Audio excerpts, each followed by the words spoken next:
जिंदगी का सफर एक किताब की तरह है जो हर दिन नए अध्याय के साथ खुलती है। यह एक ऐसा सफर है जहां न केवल खुशियों की लहरें उठती हैं बल्कि चुनौतियां भी आती हैं।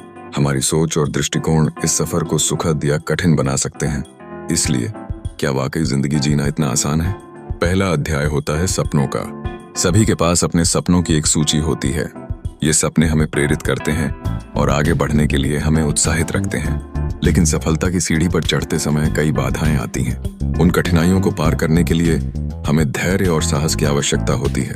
वे बाधाएं हमें मजबूत बनाती हैं और हमें सिखाती हैं कि हर सपना मेहनत और लगन से ही साकार होता है। दूसरा अध्याय है संबंधों का। हमारे जीवन में परिवार, दोस्त और प्रियजन हमारे सबसे बड़े सहायक होते हैं, लेकिन इन संबंधों को बनाए रखना और समझदारी से उन्हें निभाना एक कला है। कभी कभी अच्छे संबंध भी तनावग्रस्त हो जाते हैं। ऐसे समय में संवाद और समझदारी ही हमारे रिश्तों को फिर से जोड़ देता है। हालांकि अगर हम एक दूसरे को समझने में असफल होते हैं तो ये संबंध भी जल्द ही भंग हो सकते हैं। तीसरा अध्याय है आत्मखोज का। जिंदगी जीना आसान नहीं होता यदि हम अपने अंदर की गहराइयों को नहीं समझते हैं।